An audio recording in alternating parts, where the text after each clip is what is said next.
Hi friends, ഇന്ന് ചെമ്പനീർ പൂവിൻ്റെ ഒരു പുതിയ എപ്പിസോഡ് റിവ്യൂയിലേക്ക് സ്വാഗതം. എല്ലാ ഫാമിലി മെമ്പേഴ്സിനെയും വിളിച്ചു വരുത്തി മുത്തശ്ശി ഒരു പ്രത്യേക തീരുമാനമെടുക്കുന്നു. സച്ചിയും രേവതിയാണ് ഒരുപാട് നാളുകളായി റൂമില്ലാത്തതുകൊണ്ട് പുറത്ത് കിടക്കുന്നത്. അതുകൊണ്ട് ഇനി മുതൽ ഓരോ ദിവസവും ഓരോ ആഴ്ചയും ഓരോരുത്തരുടെ റൂം ഷെയർ ചെയ്ത് ഉപയോഗിക്കണമെന്ന് മുത്തശ്ശി തീരുമാനം പറയുന്നു.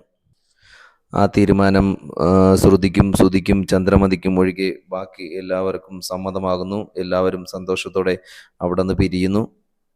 അതിനുശേഷം മുത്തശ്ശിയും രേവതിയും തമ്മിൽ സംസാരിക്കുന്നു. നീയും സച്ചിയും എന്തുകൊണ്ട് ഒരു റൂമിൽ കിടന്നുറങ്ങുന്നില്ല എന്ന് മുത്തശ്ശി രേവതിയോട് ചോദിക്കുന്നു. അത് മറ്റുള്ളവരെല്ലാം വലിയ വീട്ടിൽ നിന്നല്ലേ, എനിക്ക് തറയിലും ടെറസിലും ഒക്കെ കിടന്ന് ശീലമുണ്ട്. അപ്പോൾ മുത്തശ്ശി പറയുന്നു, തറയിലും ടെറസിലും കിടന്ന് ശീലമുള്ളത് കൊണ്ട് നീ സ്ഥിരമായി അവിടെ തന്നെ കിടക്കണമോ എന്ന് പറയുന്നു. അതുകൊണ്ട് ഇനി മുതൽ ഞാൻ പറയുന്നത് കേട്ടാൽ മതി. ഓരോ ആഴ്ചയും ഓരോരുത്തർ റൂം ഷെയർ ചെയ്ത് ഉപയോഗിക്കണമെന്ന് മുത്തശ്ശി പറയുന്നു. കൂട്ടുകുടുംബമാവുമ്പോൾ ഒരു വീട്ടിലെ പ്രശ്നങ്ങൾ എല്ലാവരും ഷെയർ ചെയ്ത് പരസ്പരം സ്നേഹിച്ച് സ്നേഹത്തോടെ കഴിയണമെന്ന് മുത്തശ്ശി രേവതിയോട് പറയുന്നു. അതിനുശേഷം ശ്രുതിയും സുധിയും അവരുടെ പുതിയ ഹോം അപ്ലയൻസ് ഷോറൂമിലേക്ക് അവരുടെ കൂട്ടുകാരുമായി പോകുന്നു.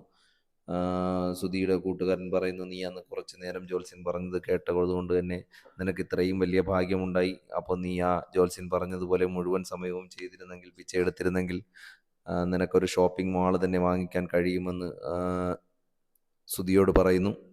നിന്റെ കൂട്ടുകാരൻ പോയോ എന്ന് സുധിയോട് ശ്രുതി ചോദിക്കുന്നു. പോയില്ല, അവൻ അപ്പുറത്ത് തന്നെയുണ്ട്. എന്തിനാണ് അവനെയൊക്കെ ഷോറൂമിലേക്ക് വിളിച്ചു വരുത്തതെന്ന് സുധിയോട് ചോദിക്കുന്നു. അപ്പോൾ സുധി മാസായി തിരിച്ച് ചോദിക്കുന്നു, നിന്റെ കൂട്ടുകാരിയെ നീ എന്തിനാണ് വിളിച്ചു വരുത്തിയത്? അതുപോലെ എനിക്കും എൻ്റെ കൂട്ടുകാരൻ വലുതാണ്. ഞങ്ങൾ പാർക്കിൽ ഒരുമിച്ച് കിടന്നാണെങ്കിലും അവൻ എന്നോട് അതിയായ സ്നേഹമുണ്ട്. അതുകൊണ്ടാണ് ഞാൻ അവനെ വിളിച്ചു വരുത്തിയത്. അവൻ ഇതെല്ലാം ഒക്കെ കാണട്ടെ. അതിനുശേഷം സുധി കൂട്ടുകാരൻ്റെ അടുത്തേക്ക് ചെല്ലുമ്പോൾ കൂട്ടുകാരൻ്റെ കസേര നോക്കി ചിരിക്കുന്നതാണ് കാണുന്നത്. അപ്പോൾ എന്താ കാര്യമെന്ന് സുധി ചോദിക്കുന്നു. അപ്പോൾ സുധി പറയുന്നു, നീ ഈ കസേരയിൽ ഇരുന്ന് ഉറങ്ങുന്നതാണ് ഞാൻ കാണുന്നത്. അതിനുശേഷം വീട്ടിൽ രേവതി പാവിരിക്കുന്നത് അനിയത്തി കാണുന്നു. അപ്പോൾ എന്തിനാണ് ഇവിടെ ചേച്ചി പാവിരിക്കുന്നതെന്ന് രേവതിയോട് ചോദിക്കുന്നു. അപ്പോൾ അവർ റൂമിൽ നിന്ന് ഇറങ്ങിയില്ല എന്ന് രേവതി അനിയത്തിയോട് പറയുന്നു. അപ്പോൾ സച്ചി അവിടേക്ക് വരുന്നു. സച്ചി പറയുന്നു, അവരെന്താ ഇറങ്ങാത്തത്? അവൻ മടിയനാണ്, അവൻ റൂം ഓഫ് ഫാബിയൊക്കെയാണ്, അവനെ എത്രയും പെട്ടെന്ന് വിളിച്ച് വെളിയിൽ ഇറങ്ങണം, മനഃപൂർവ്വം കതവടച്ചതാണ്. അപ്പോൾ രേവതി പറയുന്നു, ഇന്ന് വേണ്ട, നാളെ തൊട്ടാവട്ടെ. അതുപോരാ, മുത്തശ്ശി ഇന്ന് തൊട്ടെന്നാണ് പറഞ്ഞത്. അതുകൊണ്ട് സച്ചി വഴക്കുണ്ടാക്കാനായി സുധിയുടെ റൂമിലേക്ക് കയറി ചെല്ലുന്നു. രേവതി പിന്നാലെ പോകരുതെന്ന് പറഞ്ഞിട്ടും സച്ചി അത് കേൾക്കാതെ സുധിയുടെ റൂമിൽ ചെന്ന് കൊട്ടി വിളിക്കുന്നു. സുധി എന്ന് വിളിച്ചുണർത്തും. സുധി അത് കേൾക്കാതെ ആദ്യം ഇരിക്കുന്നെങ്കിലും ശ്രുതി പറയുന്നു, അവൻ എന്തായാലും പ്രശ്നം ഉണ്ടാക്കും, നമുക്ക് പുറത്തേക്ക് ഇറങ്ങി ചെല്ലാമെന്ന് പറയുന്നു. അങ്ങനെ അവസാനം അവർ പുറത്തേക്ക് ഇറങ്ങി വന്ന് ശ്രുതി സച്ചിയോട് ദേഷ്യത്തോടെ ചോദിക്കുന്നു, എന്തിനാണ് ഇത്രയും കടന്ന് വിളിക്കുന്നതെന്ന് ചോദിക്കുന്നു. അപ്പോൾ ഇന്ന് നിങ്ങളല്ലേ പുറത്ത് കിടക്കേണ്ടതെന്ന് സച്ചി പറയുന്നു.